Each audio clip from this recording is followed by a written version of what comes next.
And hello again. We're going to do another mixture problem. In this situation, we're going to do a fertilizer mixture problem. Okay, so we have a tank containing 100 gallons of fresh water, a solution containing 1 pound per gallon of soluble lawn fertilizer, which runs into the tank at a rate of 1 gallon per minute. The mixture is pumped out of the tank at a rate of 3 gallons per minute. We want to find the maximum amount of fertilizer in the tank and the time required to reach that maximum. So what we're going to do is we'll let Y equal the fertilizer in the tank at time t. So we can say that our rate entering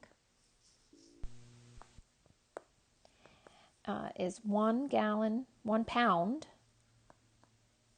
per gallon times 1 gallon per minute, which gives us an entering rate of 1 pound per minute. Then we'll come up with our volume equation.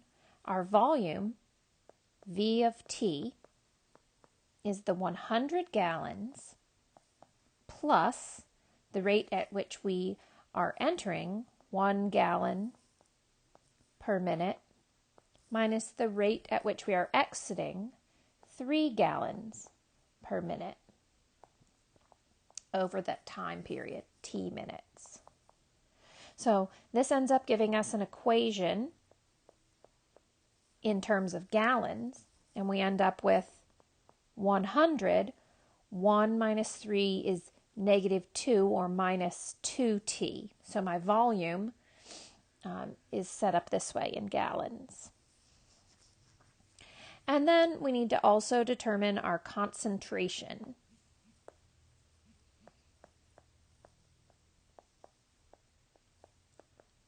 So the concentration is pounds, my Y, divided by the gallons, the volume. So my concentration is going to be Y over 100 minus 2T.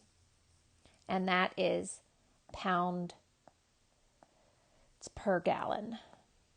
And then lastly, we need our rate at which it's flowing out. So our rate out is going to be that concentration, Y divided by 100 minus 2T times the outflow rate 3, which gives us 3Y over 100 minus 2T. That 3Y is gallons, minutes times pounds divided by gallons. So we have gallons per minute times pounds divided by gallons, and that ends up giving us a unit of pounds per minute. So we'll just say pounds per minute. So what we can then say, once we know all of that information, is that dy dt equals 1 minus 3 over 100 minus 2t y. So skipping to the next page, we're going to set this up. Dy dt plus, if I add that over, I've got 3 over 100 minus 2ty equals 1. So my P is 3 divided by the quantity 100 minus 2t, and Q is 1.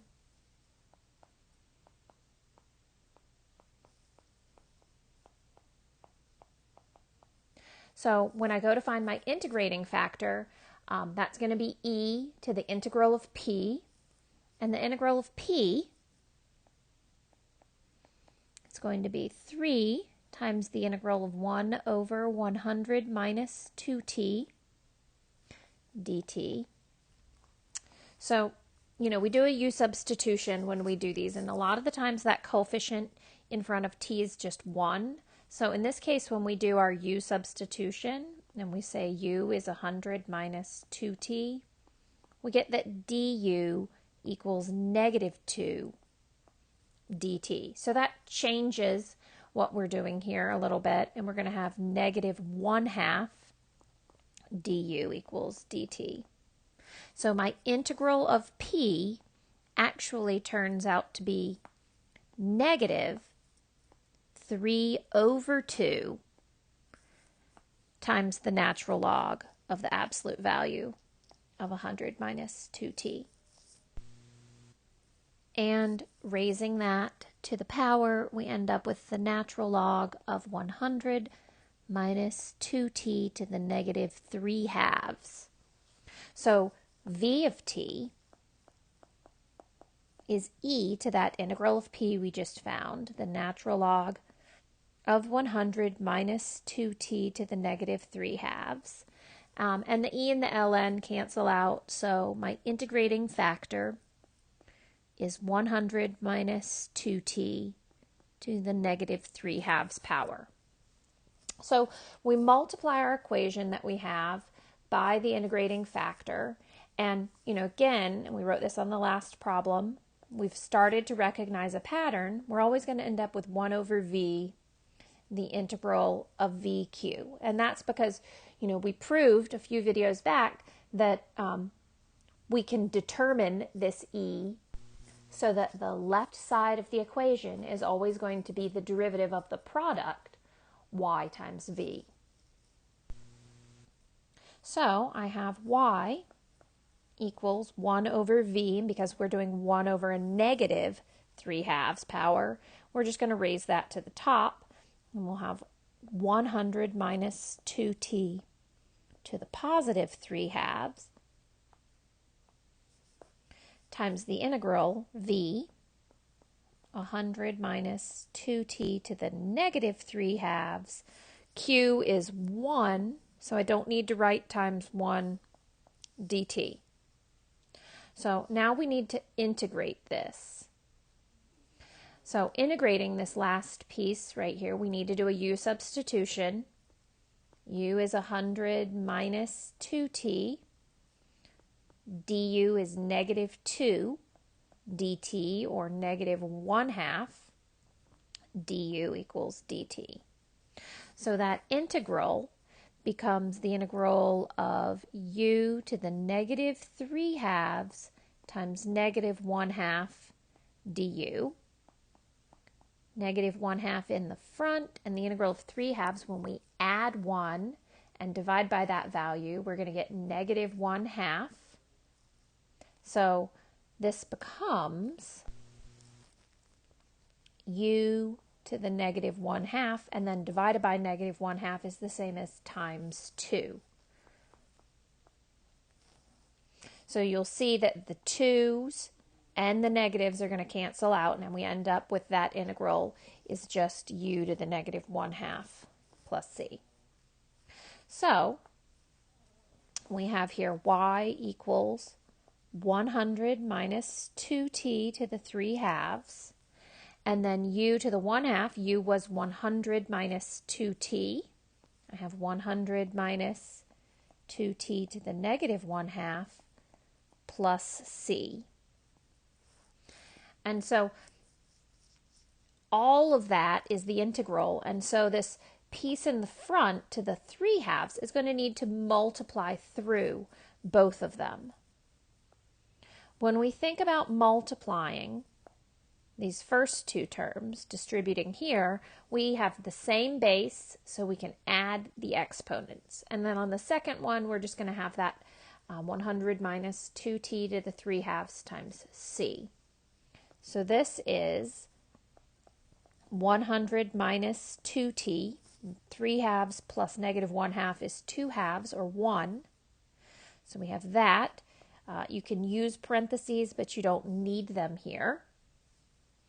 So, and then we have plus 100 minus 2t to the 3/2 c.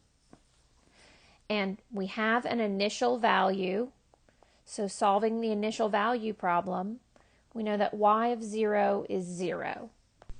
So if I plug those zeros in, And I say 0 equals 100 minus 2 times 0 plus 100 minus 2 times 0 to the 3/2 C. I end up with 0 equals 100 minus 0 plus 100 to the 3/2 C, subtract 100.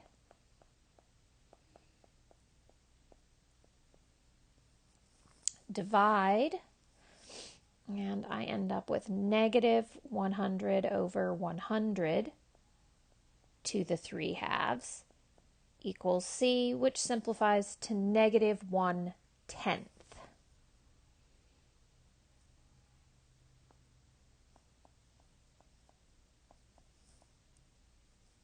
So, solving this differential equation, we end up with y equals 100 minus 2t, and then we have 100 minus 2t to the 3/2 power times, that's going to be negative 1 over 10. So I'll just write that here and say minus 1/10 times that. I'll put it in the front. So this is our solution equation.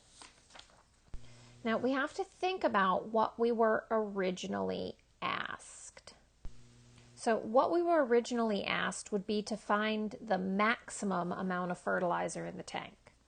And when we talk about maximums in calculus, that's always setting the derivative equal to 0.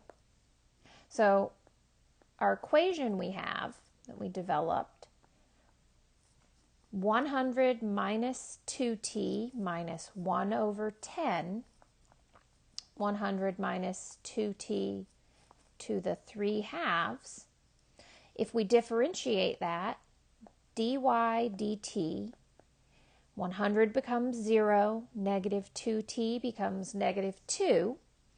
And using my chain rule, I get negative 3 over 20, 100 minus 2t to the 1/2 power times the derivative of the inside, which is negative 2. And that negative 2 is going to reduce out with the 20 and we'll go back to being a 10. So dy dt is negative 2 minus 3 over 10. Oh, and it becomes a plus. I didn't notice that, but we've got a negative and a negative, so that's where this plus comes in. And we have 100 minus 2t to the 1/2 power. So the max occurs when we set that derivative equal to 0. So in this situation, we're going to solve it equal to 0.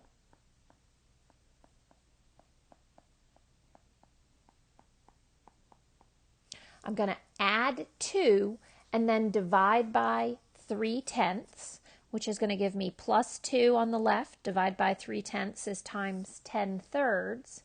I get 20/3 equals 100 minus 2t to the 1/2 power. Squaring both sides, I get 400 over 9 equals 100 minus 2t. I'll subtract 100, so that'll be like subtracting 900/9, which gives me negative 500/9 equals negative 2t. And then divide by negative 2, 500 over 18 equals t, which reduces to t equals 250 over 9, or t equals 27.7 repeating. So roughly 27.8 minutes. And that is the time to reach the max amount of fertilizer in the tank. So lastly, if we wanted to find what that maximum fertilizer is that the tank would end up holding, we would take this 27.8 or 250 over 9 and plug it back into our equation from above. So y of 250 over 9 equals 100 minus 2 times 250 over 9 minus 1/10, 100 minus 2 times 250 over 9 to the 3/2 power. And we end up with this is 400 over 27, or approximately 14.814814. So the 814 repeats. So when 14.8 pounds are added, we have reached our max amount, and that is roughly 27.8, roughly 28 minutes after we start pouring it in.